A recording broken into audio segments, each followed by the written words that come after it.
perspectives. Hi everyone. Today I will talk about The Little Prince, and I would like to start with this quote. That is the most difficult thing of all.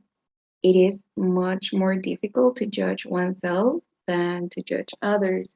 If you succeed in judging yourself rightly, then you are indeed a man of true wisdom. Chapter 10 of The Little Prince. So let's get started. I'll be talking about The Little Prince. This book is about a little prince that leaves his asteroid where he lived to a journey through the universe. He discovers the strange way that adults see life and he understands the value of friendship and love. Into his journey, he met a king, a conceited, a tippler or a drunk, a businessman, a lamplighter, and a geographer. All of these lived consumed by their occupations. The little prince didn't understand the need these people had to order people around them or to be admired and own everything. Because this book is simple and direct, many people consider this as a children's literature. But because of all the metaphors and the way it reflects about life, love, friendship, society, it turns it as an all audience book. This book has been translated into many languages and has sold some 200 million copies worldwide, making it one of the best selling books in publishing history. Also resulted in many adaptations around the world from radio plays and films to operas, ballets, and theater productions. Some people think this book is really boring, and it's okay. Not all of us have a good taste. Just kidding. But it's okay if you don't like this book. I mean, we're not supposed to like everything. So let's move on and look at the three topics I found interesting in this book: childhood, adulthood, and depression. So this book starts saying, I ask the indulgence of the children who may read this book for dedicating it to a grown up. And then saying, all grown ups were once children, although few of them remember it. All of us started as a children, even though we have forgotten this. Children are believers, and for better or for worse, they are easy to trick. Have you seen how they could spend hours doing something they really love? They spend their whole time with their favorite toy that eventually becomes the most valuable thing they own. If you take it away, of course they will cry. And sometimes they destroy this toy because they want to see how it works from the inside. And they're always asking questions and they won't refuse to one until they feel like it's been answered, like the little prince did. Opposite case, when you ask to them, they easily say something like, "Ugh, don't you understand?" Or something like, I don't know. And then they leave.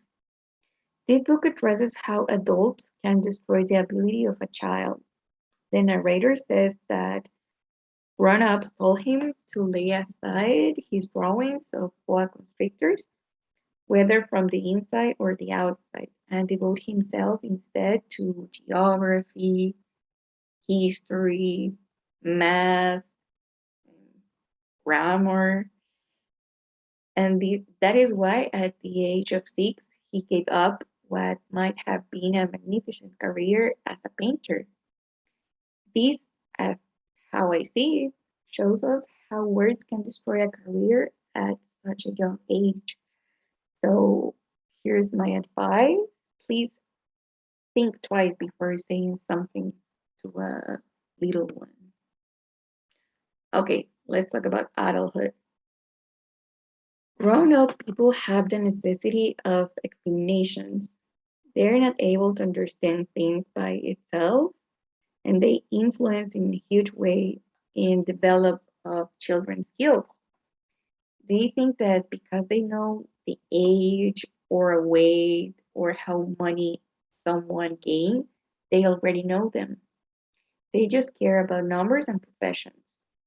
Grown people are weird. That is what the narrator says. As we grow up, our life starts to be hurried because of work, because of school, and other responsibilities that we get. We don't take the time to delight an ice cream or the pleasure of looking at the sunset. We are so rushed thinking about the future that we forget to live and enjoy the present, this moment that we are living on. And it's a shame because when you look back, we have wasted all of our time eh, being worried about the future. So please take a time and look what you have around you. And finally, depression. In this book was a man who used to drink. He drank to forget that he was ashamed of drinking. It doesn't make sense at all, but for this man, does. He found himself in an eternal loop. Some people are drowning in depression because they feel so humiliated or sad about something. They feel like there is no way out, but there's always a way. Somehow depression is normal. I mean, we all have feelings, so it's okay to have all kind of feelings, ups and downs.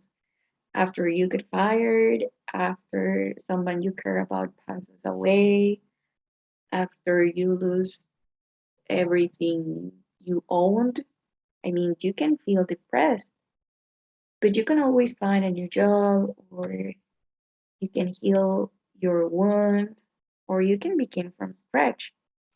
Don't feel like because you're stuck right now, you're going to be like this for the rest of your life. So I better stop here. That's all I have time for.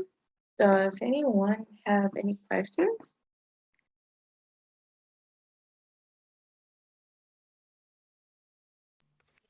I'll Um, start.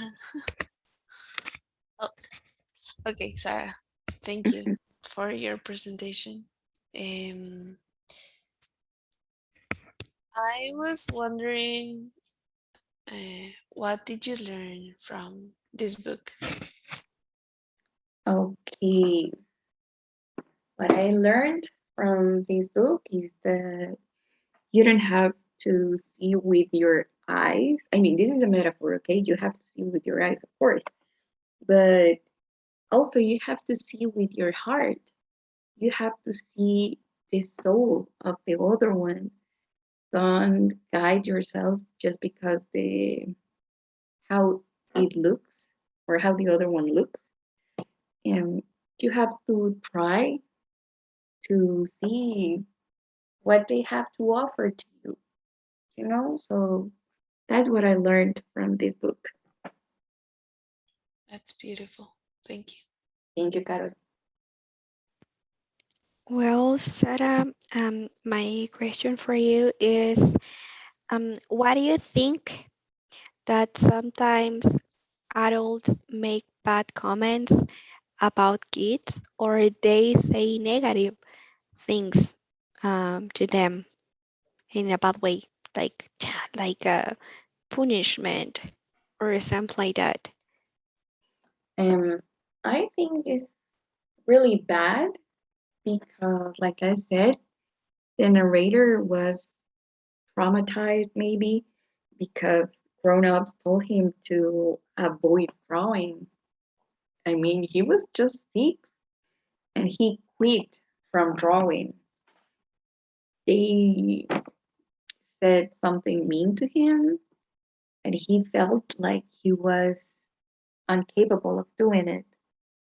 You don't know if you have in front of you a Picasso or a Beethoven, and just because of few words, you can destroy a life. So you better think twice before saying anything to a kid.